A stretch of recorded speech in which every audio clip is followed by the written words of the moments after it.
Fratelli e sorelle, buongiorno. 형제자매 여러분, 안녕하십니까? La lettera ai Galati, la, la lettera ai Galati riporta 갈라디아서에서는 sorprendente. 무엇보다도 놀라운 사건을 전해주고 있습니다. 이미 들은 바와 같이 Pietro 바울은 nella comunità di Antiochia 게파, perché 베드로를 안티오키아 공동체 앞에서 반대하였습니다. 그의 행동이 바르지 못했기 때문입니다. successo di così grave da obbligare 도대체 무슨 어떤 심각한 일이 일어났기에 da Pietro, 바울은 베드로에게 이렇듯 forse 엄중한 표현을 사용할 수밖에 없었던 것일까요?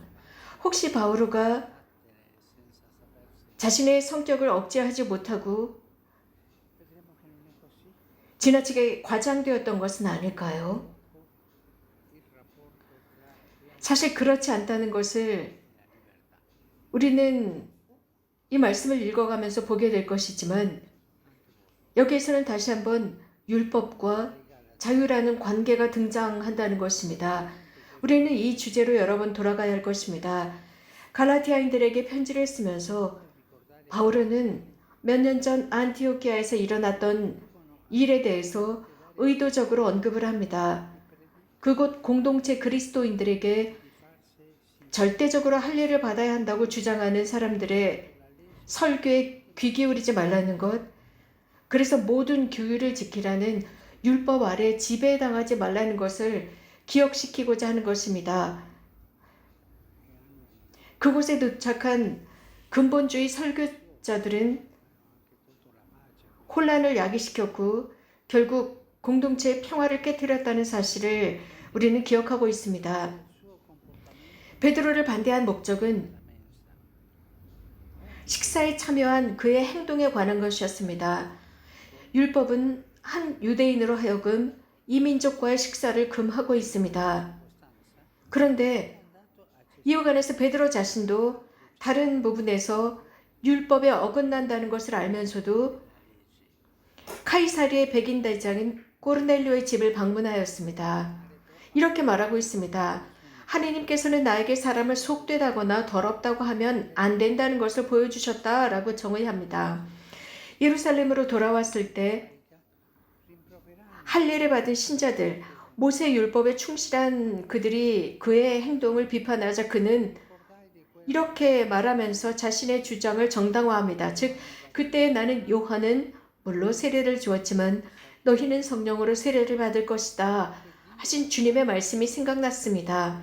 이렇게 하느님께서는 우리가 주 예수를 그리스도를 믿게 되었을 때 우리에게 주신 것과 똑같은 선물을 그들에게도 주셨는데 내가 무엇이기에 하느님을 막을 수 있겠습니까? 라고 말합니다. 기억해 볼 사실은 베드로가 꼬르넬료 집을 방문하였을 때 성령께서 내리셨다는 사실입니다. 바오로가 함께한 상태에서 이와 비슷한 사건이 안티오키아에서도 일어납니다. 베드로는 신자가 된 이민족들과 아무 문제 없이 식사를 나누고 있었습니다. 그런데 예루살렘에 할례 받은 신자들, 즉 유다이즘에 속한 이들이 그 도시에 강도하였을 때 그들의 비난을 피할 요량으로 이 일을 더 이상 하지 않습니다. 자, 여기 조심하십시오. 이것은 잘못된 것입니다. 즉, 체면을 구기지 않기 위해서 비판을 피하고자 했습니다. 이것은 바울의 관점에 있어서는 심각한 것이었습니다. 왜냐하면 다른 사도들이 베드로를 따라하기 시작했습니다. 그 중에서도 바울과 함께 갈라디아에 복음을 전한 바르나바가 특히 그랬습니다. 베드로 자신이 원치 않았던 이런 행동, 즉 조금은 이렇고 저렇고입니다. 엉거주춤한 행동, 분명하지 않은 행동 때문에 공동체 내에서 부조리한 분열을 조장했습니다. 예를 들어서 나는 정결해, 나는 이런 노선을 걸어, 나는 이렇게 해야 하고 이것은 안 되고 등등입니다. 바울은 그를 반대하는데 여기에 바로 그 문제의 핵심이 있습니다. 바울은 여기에서 위선자라는 개념을 사용하는데 그가 보인 반대 반응이 지닌 의미 속으로 들어갈 수 있게 해주는 개념입니다. 이 위선자라는 개념은 여러 번 등장합니다. 위선자. 우리 모두가 무슨 뜻인지 알고 있으리라 믿습니다. 율법을 지킨다고 하는 신자들이 이런 위선적인 행동을 하기 때문에 사도 바울은 확신과 힘으로 이와 맞서 싸워야 한다고 주장합니다. 바울은 바른 사람이었습니다. 물론 자신의 정말 많은 단점들이 있었습니다. 성격이 불같았습니다. 하지만 바른 사람이었습니다. 위선이 무엇일까요? 우리가 저 사람 조심해 위선자야 라고 말할 때 무엇을 의미하는 것일까요? 위선은 무엇입니까? 이렇게 말할 수 있습니다. 진실을 두려워함이라고 할 수 있습니다. 위선은 진실을 두려워합니다.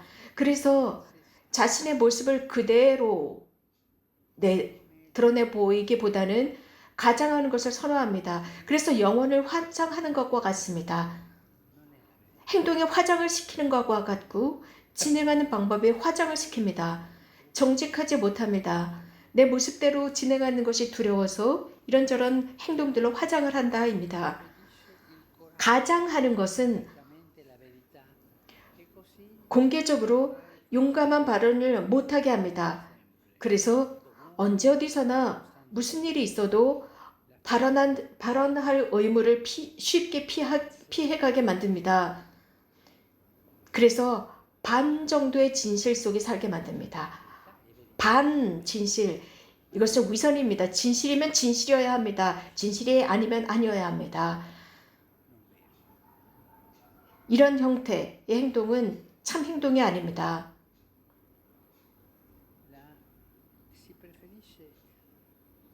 그래서 이미 말씀드린 대로 자기 자신을 드러내는 것보다 가장을 합니다. 용감하게 진실을 말하지 못합니다.